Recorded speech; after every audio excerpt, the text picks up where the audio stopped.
حقوق العباد کا مسئلہ روز پریشان ہوتا ہے، لوگ تھوڑی تھوڑی تکلیف میں ہوتے ہیں، اور اگر آپ ناراض نہ ہوں تو ہم امیر آدمی کی مدد کرنا چاہتے ہیں، غریب کی نہیں۔ جس کے پاس پہلے بہت سارے پیسے ہیں اس کو ادھار دینا چاہتے ہیں، لیکن جو ضرورت مند ہے اس کو اس لیے نہیں دیتے کہ واپس کہاں سے کرے گا، حالانکہ ضرورت اسی کو ہے۔ ہم ہمیشہ سیاسی رنگ میں لوگوں کو پناہ دیتے ہیں، کبھی بھی اللہ رسول کی رضا کو پیش نظر رکھ کے یہ کام کریں تو اللہ مدد بھی فرمائے۔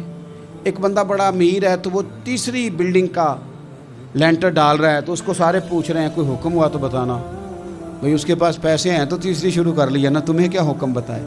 لیکن ایک بیچارہ ایسا ہے جس نے کچا چھت ڈالنا ہے اور اس کی دیواریں جا کے چھت کے قریب کھڑی ہو گئی ہیں، اس کے پاس پیسے کوئی نہیں کہ وہ چھتیر لا سکے، بالے لا سکے، اس سے جا کے کوئی پوچھنے کو تیار اس لیے نہیں ہوتا کہ یہ تو میرا مطلب ہے واپس کیسے کرے گا۔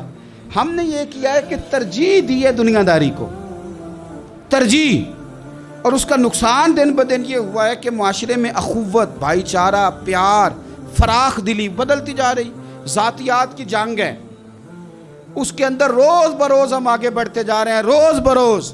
سنو میرے رسول پاک کا طریقہ، نبی پاک صلی اللہ علیہ وسلم کے پیارے صحابی حضور سید عالم صلی اللہ تعالیٰ علیہ وسلم کے چچا زاد حضرت عبداللہ ابن عباس، جن کو میرے نبی پاک نے دعا دی تھی کہ اللہ تجھے دین کی سمجھ عطا فرمائے۔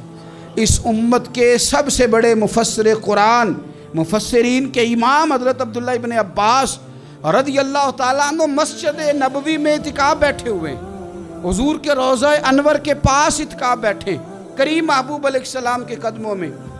ایک بندہ اندر آیا مسجد میں تو آ کے پریشان ہو کے بیٹھ گیا۔ حضرت عبداللہ ابن عباس اعتکاف میں تھے، اٹھ کے اس کے پاس گئے، بھائی بڑے پریشان ہو، کیا ہوا؟ تو بندہ رو پڑا، کہنے لگا مجھے صاحب مزار کی عزت کی قسم، مجھے حضور سید عالم کی حرمت کی قسم، میرے ذمے ایک بندے کا حق آتا ہے، میں نے قرض دینا ہے پر میں مجبور ہوں، میں دے نہیں سکتا، میں تکلیف میں ہوں، کوئی نہیں ہے جو مدد کرے، کوئی نہیں ہے جو ساتھ چلے، میں دینا چاہتا ہوں پر دے نہیں پا رہا، مجبور ہوں۔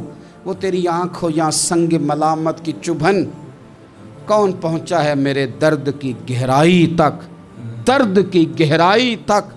اور دور شہرت میں تو یاروں نے کیا یاد بہت، ساتھ آیا نہ کوئی کوچے رسوائی تک، ساری عمر ہی آٹا گد ہے، لکھاں کیتے نہیں پیڑے، اب وقت آیا ہی تے محمد بخشا، کوئی نہیں ہوں بیٹھا نیڑے۔ اب کون پوچھتا ہے، کوئی قریب نہیں۔ اعتکاف میں بیٹھے حضرت عبداللہ ابن عباس، تو آپ اس بندے سے کہنے لگے میں اگر تیری اس بندے سے بات کروں تو کوئی تیرا کام بنتا ہے؟ اس نے کہا حضور دیکھ لے۔ فوراً اٹھے، جوتے پہنے، مسجد سے نکلے۔ بندہ کہنے لگا حضور شاید آپ بھول گئے، آپ اعتکاف میں۔ تو حضرت عبداللہ ابن عباس کی آنکھوں میں آنسو آ گئے، فرمایا بھولا نہیں، مجھے یاد ہے، پر میں نے نا زیادہ لمبا عرصہ نہیں ہوا، بات کرتے کرتے رو پڑے۔